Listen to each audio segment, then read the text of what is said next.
Hello dear students, welcome to my YouTube channel English Hospital 24। তো আমি আজকে তোমাদের সাথে স্পেশাল একটি ভিডিও লেসন শেয়ার করতে যাচ্ছি, কারণ হচ্ছে অনেকেই আমাকে কমেন্টে বলে থাকো যে এই গ্রামারের টপিকটি নিয়ে আলোচনা করলে সুবিধা হয়, এই বিষয়টি নিয়ে আলোচনা করলে সুবিধা হয়। আমার যে এই ইংলিশ হসপিটাল 24 চ্যানেলটি, এখানে আমি ইংলিশ গ্রামার জগতের যত বিষয় রয়েছে, যত ধরনের টপিক রয়েছে সেগুলো নিয়ে আলোচনা করে থাকি। তাছাড়া স্পোকেন ইংলিশের যে বিষয়গুলো রয়েছে, স্পোকেন ইংলিশ কীভাবে শিখতে হবে, কীভাবে ইংরেজিতে ফ্লুয়েন্টলি কথা বলা যাবে, এই বিষয়গুলো নিয়ে আলোচনা করে থাকি। তো আশা করছি আজকে ভিডিও লেসনটি তোমাদের অনেক বেশি ভালো লাগবে এবং এখান থেকে তোমরা অনেক গুরুত্বপূর্ণ বিষয় শিখতে পারবে। যদি মনে হয় তোমার কাছে ভিডিওটি ভালো লেগেছে এবং তুমি যদি এখান থেকে কিছু শিখতে পারো, অবশ্যই ভিডিওটি অন্যদের সাথে শেয়ার করবে এবং চ্যানেলটি যারা এখনো সাবস্ক্রাইব করোনি প্লিজ সাবস্ক্রাইব করে রাখবে। আর যদি তুমি সাবস্ক্রাইব করে বেল বাটন চালু করে রাখো তাহলে অবশ্যই সেখানে যে কোনো ভিডিও আপলোড করার সাথে সাথে তোমার কাছে নোটিফিকেশন চলে যাবে। অত্যন্ত গুরুত্বপূর্ণ ভিডিও লেসনটি আশা করছি তোমরা শুরু থেকে শেষ পর্যন্ত দেখবে এবং প্রত্যেকটি ভিডিও লেসন এই চ্যানেলের তোমরা অন্যদের সাথে শেয়ার করবে এবং নিজের ফেসবুক টাইম লাইনে শেয়ার করে রাখবে, যাতে তুমি যে কোনো সময় প্রয়োজন হলে সেখান থেকে শিখতে পারো। চলো শুরু করা যাক, লেটস গেট স্টার্টেড। আজকে আমরা এখানে শিখব most common proverbs for competitive exam.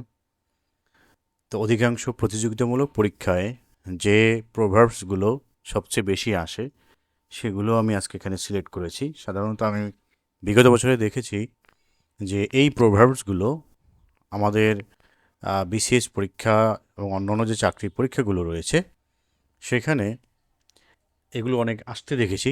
তাছাড়া বিশ্ববিদ্যালয়ে যে ভর্তি পরীক্ষা রয়েছে সেখানেও দেখেছি এগুলো এমসিকিউ টাইপ কোশ্চেনে আসতে। সুতরাং আমরা আজকে এগুলো যদি শিখে রাখতে পারি অবশ্যই সকল পরীক্ষাতে, এই জন্য এখানে আমি বলেছি যে কম্পিটিটিভ এক্সাম, যে প্রতিযোগিতামূলক পরীক্ষা, এগুলো অনেক বেশি কমন পাওয়া যাবে। প্রথমটি হচ্ছে, আরেকটি বিষয় এখানে বলে রাখি, স্পোকেন ইংলিশে কিন্তু এবং ফ্রি হ্যান্ড রাইটিংয়ে কোনো কিছু আমরা বানিয়ে লিখতে চাই বা কথা বলতে চাই, আইএলটিএস এক্সামের ক্ষেত্রে কিন্তু এই প্রোভার্বসগুলো লেখার এবং কথা বলার স্ট্যান্ডার্ড, যে একটা মান থাকে, স্ট্যান্ডার্ড থাকে, সেটা কিন্তু অবশ্যই ডেভেলপ করবে। তো নিজের চরকায় তেল দাও, অয়েল ইউর ওন মেশিন। নিজের চরকায় তেল দাও, অয়েল ইউর ওন মেশিন। 2 নম্বর হচ্ছে, চোখের আড়াল হলেই মনের আড়াল। Out of sight out of mind. এক মাগে শীত যায় না। আমরা অনেক সময় অনেককে বলে থাকি যে সুযোগ আমারও আসবে, এক মাগে শীত যায় না। One swallow does not make a summer. One swallow does not make a summer. কষ্ট না করলে কেষ্ট মেলে না। No pains no gains. তো আমি গতকালকে একটা কলেজে গিয়েছিলাম, সেখানে বিকেলবেলা বসেছিলাম, তখন সেখানে আমি দেখলাম আমার পাশে বসে 3জন লোক ইংরেজি শিখছিল। একজন আরেকজনের সাথে তারা কোনো একটা কোচিংয়ে সম্ভবত ইংরেজি শিখছে, সেগুলো তাদেরকে প্র্যাকটিস করতে বলা হয়েছে, সেগুলো তারা কলেজের মধ্যে বসে প্র্যাকটিস করছিল। সেখানে দেখেছিলাম যে তারা হয়তো যে আলোচনা করছিল বিদেশ যাবে সেই জন্য তারা ইংরেজি শিখছে। তো সেখানে কিন্তু এই ধরনের স্পোকেন ইংলিশের ক্ষেত্রে এই জাতীয় সেন্টেন্সগুলো ব্যবহৃত হয়। কষ্ট না করলে কেষ্ট মিলে না। No pains no gains. কারো পৌষ মাস কারো সর্বনাশ। Nero fiddles while Rome burns. Nero fiddles while Rome burns. আমরা যদি সাধারণ অর্থে এগুলো মিলাতে চাই তাহলে কিন্তু মিলবে না, কারণ প্রবাদ এবং প্রবচন যে কথাগুলো আমরা বলে থাকি এগুলোর সংজ্ঞাই হচ্ছে শাব্দিক অর্থ না বুঝিয়ে ভিন্ন অর্থ প্রকাশ করবে, মানে শব্দের যেটা অর্থ সেটা না বুঝিয়ে অন্য অর্থ প্রকাশ করবে। 6 নম্বর হচ্ছে, জব বুঝে কোপ মারো, মেইকে হে হোয়াইল দ্য সান বার্নস। এই হে মানে হচ্ছে আমরা যে গ্রামে খড়কুটো দিয়ে যে গাধা তৈরি করে, দ্যাট মিন্স খড় একটা জায়গায় জড়ো করে রাখে গরু ছাগল, গরু মহিষ এগুলোকে খাওয়ানোর জন্য, সেই হে যেটা জড়ো করে রাখে সাধারণত রোদে শুকিয়ে তারপরে, সেজন্য এখানে বলা হয়েছে make a hay while the sun shines. ভাবিয়া করিও কাজ, লুক বিফোর ইউ লিভ। ভাবিয়া করিও কাজ, করিয়া ভাবিও না। এরকম একটা প্রবাদ রয়েছে যে ভেবেচিন্তে কাজ করো, সেখানে লুক বিফোর ইউ লিভ, যে লাভ দেওয়ার আগে অবশ্যই একবার দেখে নাও কোথায় তুমি লাভ দিচ্ছ, আগুনে লাভ দিচ্ছ না আর কোনো জায়গায় সাগরে লাভ দিচ্ছ। এক হাতে তালি বাজে না। আমরা ঝগড়া লাগার ক্ষেত্রে বা কোনো ঝামেলা লাগলে সেক্ষেত্রে বলে থাকি, যেখানে উভয়ই এই ঝামেলায় জড়িত আছে সেক্ষেত্রে আমরা বলি যে এক হাতে তো তালি বাজতে পারে না। তো it takes to make a quarrel. ঝগড়া বাঁধতে হলে অবশ্যই দুজনকে দরকার, একজনের যতক্ষণই চিৎকার চেঁচামেচি করুক, সেটাকে ঝগড়া বলা হবে না। দুজন যখন জড়িত হবে তখনই সেটাকে কোয়ারেল বলা হয়, ঝগড়া বলা হয়। পাপের ধন প্রায়শ্চিত্তে যায়, দ্যাট মিন্স যদি পাপ করে কেউ ধন অর্জন করে, সেই ধন অবশ্যই তার ওটাকে যদি আমরা বলি ওটা সংশোধনের জন্য আবার ব্যয় হয়ে যায়। যেমনটা আমরা দেখেছি বিসিএস পরীক্ষার প্রশ্ন যে ফাঁস করেছিল হজরত আলী নামে একজন ব্যক্তি, তিনি যে সম্পদ গড়েছিলেন সেই সম্পদ আজকে তার সব শেষ, কারণ তিনি অসৎ উপায়ে ওগুলো অর্জন করেছিলেন। তো এখানে ইল গট ইল স্পেন্ড, ইল মানে অসুস্থ উপায়ে কোনো কিছু পাওয়া, আবার ইল স্পেন্ড মানে অসুস্থ পথেই আবার সেটা ব্যয় হওয়া। যারা ঘুষ খায় তাদের দেখা যায় ফ্যামিলি অথবা তাদের সংসারে শান্তি থাকে না, অশান্তি সবসময় লেগেই থাকে, এবং যে অর্থগুলো তারা উপার্জন করে সেগুলো আবার ওভাবেই ব্যয় হয়ে যায়। পরিশ্রম সৌভাগ্যের প্রস্তুতি, বা এখানে আমরা বলতে পারি মা, পরিশ্রম হচ্ছে সৌভাগ্যের মাতা, এটা বললেও হয়। তাহলে industry is the mother of success, অথবা ইন্ডাস্ট্রি ইজ দ্য কি টু সাকসেস। পরিশ্রম হচ্ছে সফলতার চাবিকাঠি, চাবিকাঠি বললেও হয়, প্রস্তুতি বললেও হয়। রূপে কালো গুণে আলো, যে একজন মানুষ কালো হলে সে হয়তো বা রূপে কালো হতে পারে, কিন্তু গুণ যেটা থাকবে তার, সেই গুণ দিয়েই মানুষকে বিচার করা হবে। সেজন্য handsome is that handsome does, যে হ্যান্ডসাম যেটা করবে সেটাকেই হ্যান্ডসাম বলবো আমরা। আসলে তার চেহারা কেমন সেটা দিয়ে আসলে হ্যান্ডসাম বলা হবে না।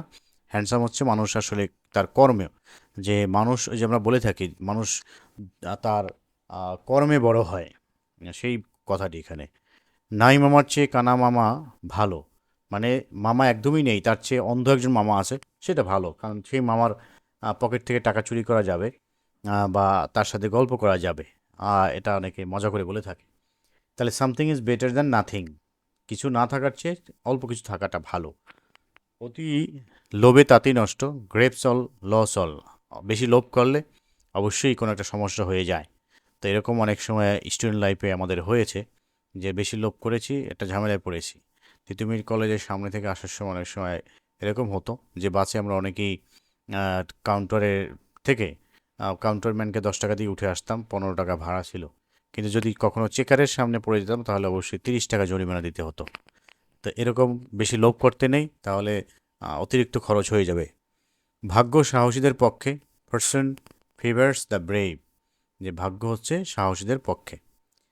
যাকে দেখতে নারী তার চলন বাঁকা, faults are thick where love is thin, যার মানে হচ্ছে যেখানে ভালোবাসা কম সেখানে ভুলের সম্ভাবনা বেশি থাকে। তারপর হচ্ছে হাতি গোড়া গেল তল, ভেড়া বলে কত জল। এটা আমি ছোট সময় শুনেছিলাম, তখন সম্ভবত আমি নিউটনে না যেন হয়তো বা 8-এ পড়ি, এরকম একটা সম্ভাবনা। তো এক ব্যক্তি আমাদেরই আত্মীয় হয়, তিনি আরেক মেয়েকে তিনি প্রপোজ করেছিলেন, ভালোবাসার প্রস্তাব দিয়েছিলেন, বিয়ে করার প্রস্তাব দিয়েছিলেন। তো তখন ওই মেয়েটি বেশি সুন্দরী থাকার কারণে ছেলেটিকে বলছিল যে অনেকে ওর চেয়ে অনেক ভালো ভালো ছেলেরাই প্রস্তাব দিয়েছে, তাতে আমি রাজি হইনি। তো সেই ক্ষেত্রে সে বলেছিল যে কত হাতি ঘোড়া গেল তল, অবশেষে পিঁপড়ে এসে বলে দেখি কত জল। তো সেই কথাটি এখানে, fools rush where angels fear to tread, তো যেখানে অ্যাঞ্জেলসরা যায় না সেখানে ফেরেশতারা যায় না, তার মানে হচ্ছে অপবিত্র জায়গা। ফেরেশতারা সবসময় অপবিত্র জায়গায় যান না। তো যে জায়গাটা অপবিত্র জায়গায় সেখানেই বোকারা গিয়ে বা দুষ্ট বুদ্ধির যারা তারা গিয়ে জড়ো হবে। এভাবে মিলিয়ে আমরা মনে রাখতে পারি যে fools rush where angels fear to tread. আবার এই প্রবাদ বাক্যগুলো এসএসসি এবং এইচএসসি পরীক্ষার কমপ্লিটিং সেন্টেন্স অংশেও কিন্তু আসতে দেখা যায়। এবং রাইট ফ্রম ভার্ব অংশে বিশেষ পরীক্ষাতে একবার এসেছিল, slow and steady wins the race, আর একটা হচ্ছে time and tide wait for none. সেজন্য এগুলো আসলে শিখলে সকল পরীক্ষায় কিন্তু কাজে আসে। 17 হচ্ছে খালি কলস বাজে বেশি, অ্যান এমটি বেসেল সাউন্ডস মাস, যে শূন্য পাত্র বেশি বাজে। কোনো কলসে যদি পানি ভরা থাকে সেই কলসটাকে আঘাত করলে কিন্তু বেশি শব্দ হবে না, বাট যদি কলসটা খালি থাকে সেই সময় যদি কেউ আঘাত করে তাহলে অনেক বেশি শব্দ হয়। যেখানে বাঘের ভয় সেখানে রাত হয়, danger often comes where it is feared, danger often comes where it is feared, আমরা যেখানেই ভয় পাবো সেখানেই আমাদের বিপদ আসবে।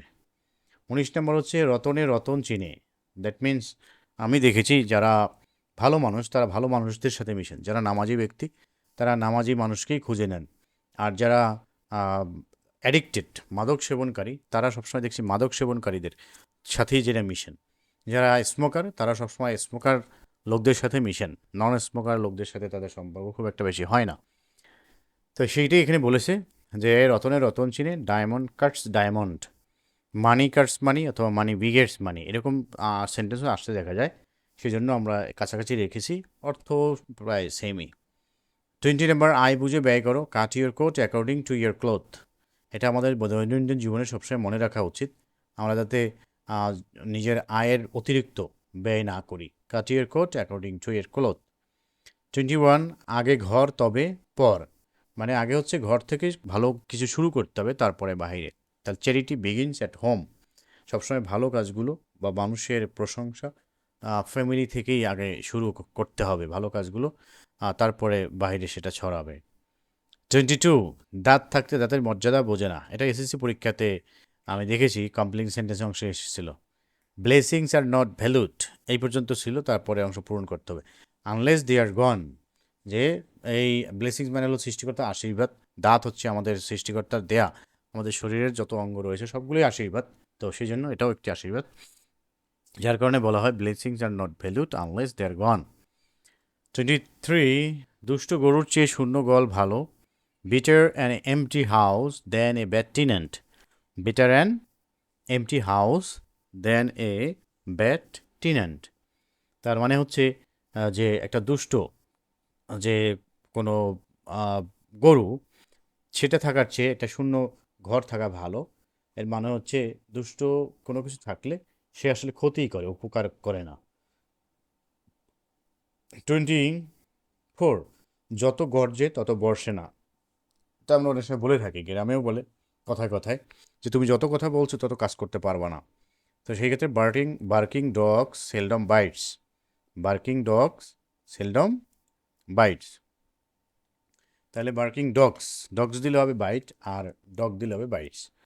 বার্কিং ডগ সেলডম বাইটস, তার মানে যে কুকুর বেশি ঘেউ ঘেউ করে সেটা আসলে কামড়ায় না। চোরে চোরে মাস্তুতো ভাই, তার মানে হচ্ছে একটু আগে যেটা বলেছিলাম, যে যেমন সে তেমন বন্ধুর সাথে তেমন মানুষের সাথে মিশবে। Birds of same feather flock together, যারা দুর্নীতিগ্রস্ত তারা সবসময় দুর্নীতিগ্রস্ত মানুষের সাথেই মিশবে, আর যারা ভালো মানুষ তারা ভালো মানুষের সাথে চলবে। নাচতে না জানলে উঠান বাঁকা, এটা একেবারে ছোট বড় সকলেই ব্যবহার করে। A bad workman always quarrels with his tools, যে লোকটি ভালোভাবে কাজ করতে পারে না সে সবসময় তার যন্ত্রের দোষ দিবে, যে আমার এই যন্ত্রটা ভালো ছিল না, আসল হচ্ছে সে কাজ করতেই পারে না। চুন খেলে গাল পড়ে, দই দেখলে ভয় করে, এটা আহ, একটি খুব গুরুত্বপূর্ণ একটি কথা।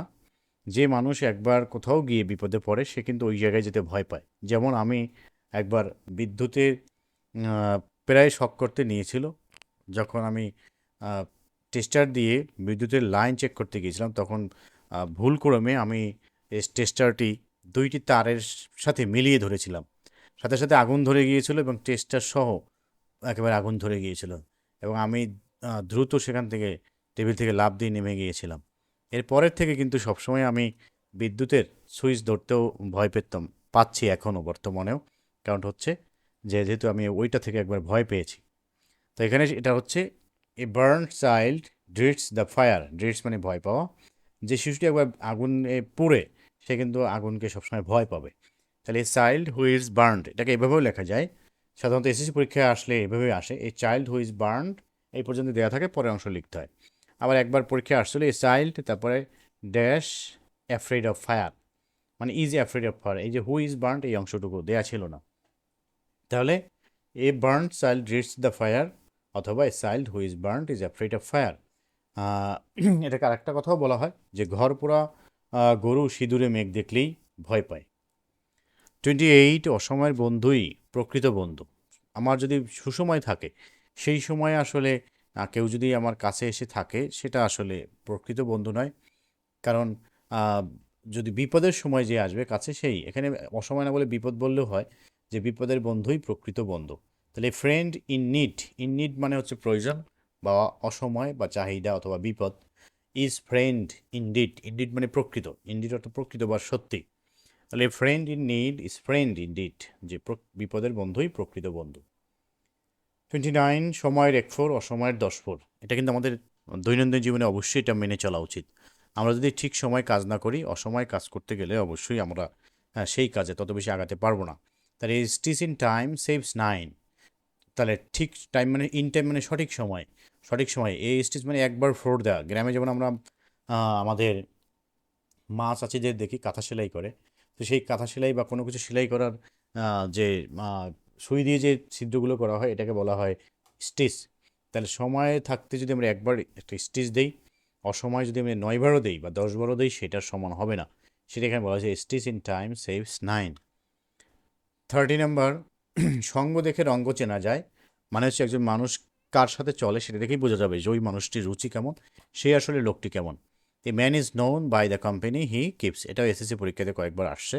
এ man is known by the company he keeps, একজন মানুষকে চেনা যাবে যে তিনি কীভাবে। আবার আরেকটা এটা এরকম বলে, সঙ্গদোষে লোহা বাসে, সেই প্রবাদটাও এই একই অর্থ। তাহলে সঙ্গদোষে লোহা বাসে, যে a man is known by the company he keeps.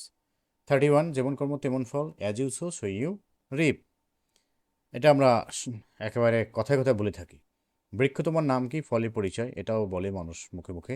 A tree is known by its fruits, এটা গাছের ফল দেখেই বুঝতে পারবো আমরা যে আসলে গাছটি কি, জাম গাছ না আম গাছ। আম ফল দেখলে সেটাকে কেউ বলবে না যেটা জাম গাছ। চকচক করলেই শোনা হয় না, all that glitters is not gold, এটা আমরা অনেককে হেয় করেও বলে থাকি যে একজন মানুষ হয়তো চেহারা ভালো কিন্তু সে আসলে কাজ ভালো করছে না, সেক্ষেত্রে আমরা বলি যে চকচক করলে আসলে শোনা হয় না, তোমাকে দেখে এটা বোঝা যায়। তারপর হচ্ছে শেষ ভালো যার সব ভালো তার, তাহলে all's well that ends well, মানে যে শেষ সময় ফিনিশিংটা ভালো করতে পারবে তাকে ধরে নেওয়া হবে যে সে শুরুতেও ভালো কাজ করেছে। আর যদি ফিনিশিং ভালো না হয় তাহলে বলবে না, এ আসলে ভালো কাজ করতে পারেনি। তাই সেজন্য এখানে বলে all that glitters is not gold, sorry, all's well that ins well, all's well that ins well, শেষ ভালো যার সব ভালো হয়। অলস ওয়েল মানে হচ্ছে সব ভালো, আর দ্যাট ইনস মানে শেষ, ওয়েল মানে ভালো, তা শেষ ভালো যার সব ভালো তার। 35, অল্প বিদ্যা ভয়ঙ্করী, অল্প বিদ্যা ভয়ঙ্কর বা অল্প বিদ্যা ভয়ঙ্করী একই কথা। A little learning is dangerous thing, যে কেউ যদি অল্প কিছু শিখে, এরকম গল্প রয়েছে। ইয়েস নো ভেরি গুড, এরকম যে পুলিশ হত্যা মামলার আসামি ধরতে আসছে, এক লোক বোকা, সে শুধু ইংরেজি শিখতে গিয়ে 3টি শব্দ শিখেছে, ইয়েস নো ভেরি গুড। তো পুলিশ জিজ্ঞেস করছে তুমি কি খুন সম্পর্কে কিছু জানো, বলে ইয়েস। তাই বলছে যে তোমাকে থানায় নিয়ে গেলে তোমার কোনো আপত্তি আছে কি না, বলছে নো। তাই বলছে তাহলে থানায় নিয়ে তোমাকে আটকিয়ে রাখা হবে, থানায় গারদে ঢোকো, বলছে ভেরি গুড। তো এই হচ্ছে অল্পবিদ্যা ভয়ঙ্কর। যদি আমরা অল্প কিছু জেনেই সেটা ব্যবহার করতে চাই তাহলে অবশ্যই সে কাজ ভালো হবে না, আমাদেরকে পরিপূর্ণ জেনে তারপরে কাজে আগাতে হবে। এই 35টি এই 35টি প্রভার্বস জানা থাকলে সবসময় যে কোনো পরীক্ষাতে বা যে কোনো জায়গায় আমরা ইউজ করতে পারবো এবং সঠিকভাবে ইউজ করতে পারবো। এছাড়াও আমি আরও আমার যে ইংলিশ হসপিটাল 24 চ্যানেলটি, সেখানে আমি 100টি সবচেয়ে বেশি আমাদের দৈনন্দিন জীবনে এবং আমাদের প্রতিদিন পরীক্ষাগুলোতে ব্যবহৃত প্রভার্বস দিয়েছি। সেই ভিডিওটি তোমরা যদি দেখতে চাও তাহলে অবশ্যই কমেন্টে জানাবে। ফ্রি হ্যান্ড রাইটিং নামে বা স্পোকেন ইংলিশ নামে যে প্লেলিস্ট রয়েছে সেখানে পেয়ে যাবে। আশা করছি তোমরা সেটা দেখে নিবে। আর যারা আমার চ্যানেলটি এখনও সাবস্ক্রাইব করোনি প্লিজ সাবস্ক্রাইব করে রাখবে। চাকরির পরীক্ষার জন্য হচ্ছে জবহেল বিডি চ্যানেলটি, এবং ইংলিশ হসপিটাল 24 হচ্ছে ইংরেজি গ্রামার, স্পোকেন ইংলিশ এবং যে ইংলিশ গ্রামার একাডেমিক যে রয়েছে এসএসসি এইচএসসি জিএসসি এই সকল ক্লাসের সকল ভিডিও লেকচার রয়েছে একাডেমিক। তাছাড়া আমার যে আইটি সেকশন নিয়ে একটি ইউটিউব চ্যানেল রয়েছে মিজান টেক টিচার, সেই চ্যানেলটিও তোমরা দেখে আসতে পারো। যদি আইটি সেক্টরে কোনো গাইডলাইনের প্রয়োজন হয় সেখান থেকে তোমরা একবার ঘুরে আসতে পারো। তো সকলকে অসংখ্য ধন্যবাদ জানাচ্ছি। I wish you all the best. Thanks for watching. Thanks to all.